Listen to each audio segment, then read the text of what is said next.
Hello and welcome to another Boca bearing video. Now, the Boca Bearing Company designs and manufactures bearings for a wide variety of industries and applications.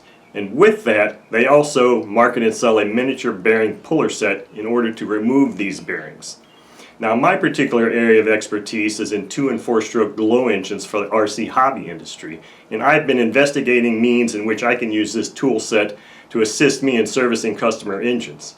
And I believe I found another means to do that, and that's what I'm going to be demonstrating today.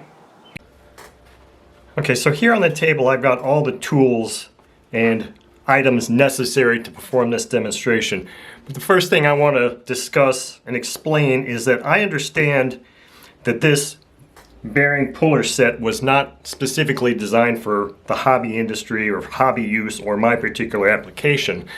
But since it was provided to me, I am looking for ways that I can actually utilize this for my particular application, which is in servicing glow engines, 2- and 4-stroke glow engines for myself and for customers. So that is the purpose of this demonstration, is to see if I can explore another means of using this beautiful set of tools. So on the table here I've got an engine box with an engine in it that's going to be my subject for a bearing removal. And I've got the Boca bearing miniature bearing puller set. Now I'll open this up and show it to you briefly. Many of you probably have seen this before. So this is a really nice set. It comes with some larger chucks and then the true miniature bearing receiver chucks there. So I am going to also show you real quick, here are the instructions that come with this. So as you can see, this set is based on the concept of inserting a chuck into the ID of a bearing, getting full insertion, and then installing a needle chuck and expanding the jaws, then facilitating removal of the bearing in that way.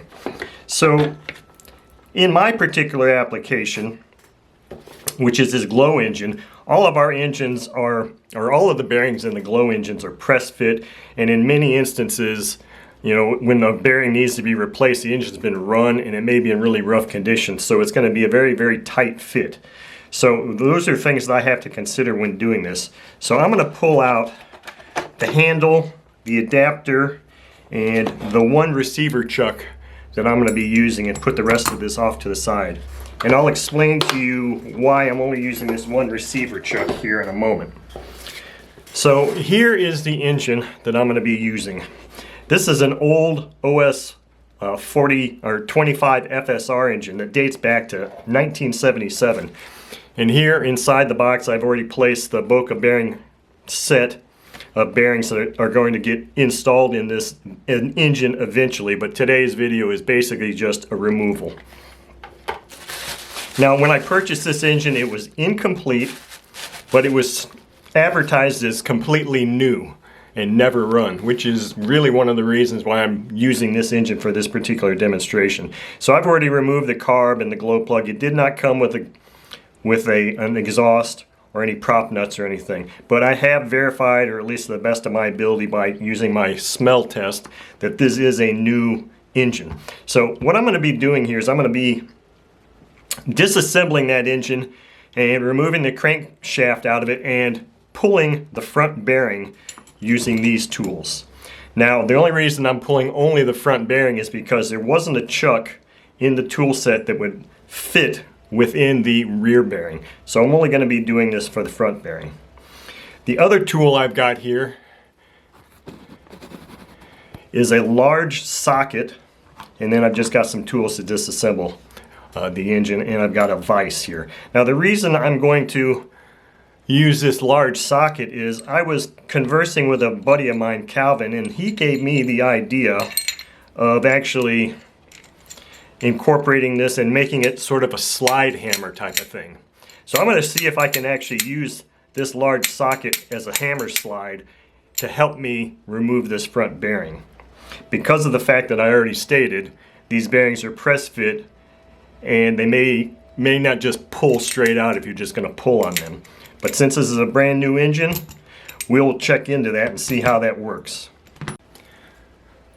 Okay, so now I am going to just quickly disassemble this engine and we'll access these bearings. So I just removed the thrust washer and the drive hub. I'm going to take the rear cover screws out, the head screws out, and then we'll get the piston sleeve, crankshaft, and then we'll be able to remove the bearings. As I said, this engine dates back to, it was designed and released to production, or released to the public in 1977. So it's a rather old engine, and it's really kind of neat to find one of these old engines that's still brand new and never run. At least that's the theory. That's what the ad said, so that's what I'm going to be validating here. So this is what I think is interesting. So you see this wear pattern here? Circular wear pattern of the connecting rod touching the back plate. To me, that could indicate that the engine has been run. However, I always incorporate a smell test and an inspection here, and I don't see the evidence of any fuel residue in there. So that's more than likely just the result of somebody, however many owners there were, just rotating the engine through. But you will see swirl patterns on the rear covers like that on engines that have been run for sure.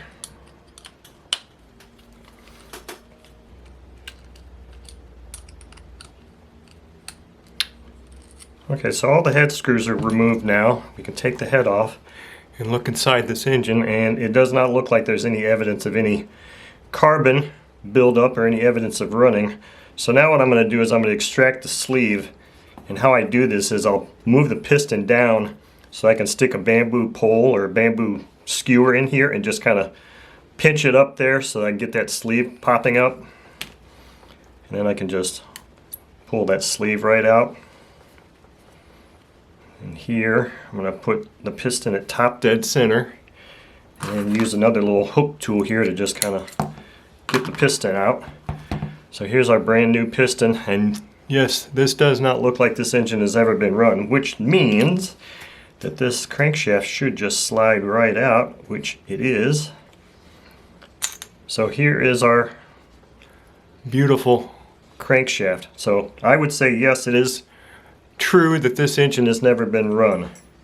So like I said, this rear bearing here has got an inner diameter a little bit larger or incorrect size for any of the chucks in this set. So what I'm going to do here is I'll just push this chuck in here in the front bearing, and then we'll get this thing fixtured up for the removal. Okay, so now I've got my vise in position, and what I've done here to facilitate or help me out, because I've only got two hands, is I've got some double-sided tape in my vise, and I'm actually going to press this crankcase onto the double-sided tape and then just kind of lightly tighten this vise up onto the crankshaft or crankcase there to hold it in place. So hopefully it'll hold it firmly in place so I can use two hands to do this operation. So here's our receiver chuck and the needle chuck. You can see this needle chuck is quite interesting looking. I don't have it fully inserted yet. I'm going to go ahead and put this in the, engage it in the bearing, and then tighten this thing up. I don't know how much I need to tighten it up. It's not going to expand and get super tight there, I don't believe. And then I'm going to install the handle. Now the first thing I'm going to do is just see if I can just pull this thing out. Maybe I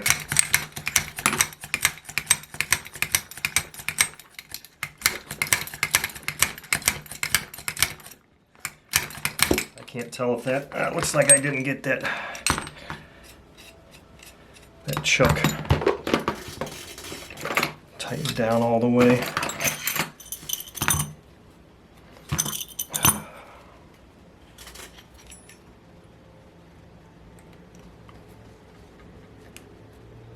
Should not have just pulled out like that.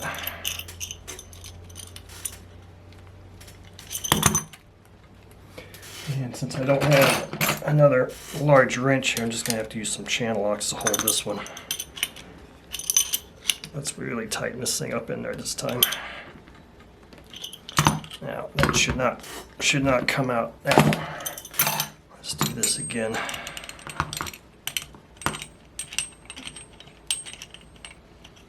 To me, it did not look like that bearing was starting to move at all. So what I may end up having to do is throw some oil and some heat on here.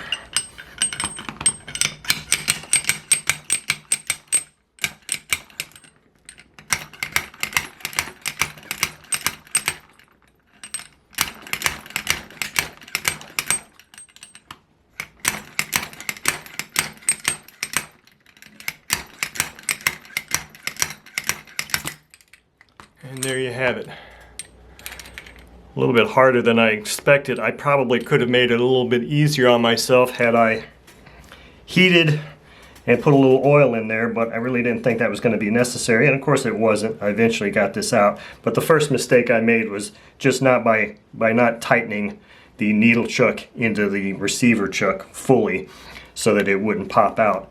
So that's how I can utilize this. Now, the normal means of bearing extraction that I use for these engines is I simply put a punch in there and I'll just tap it out.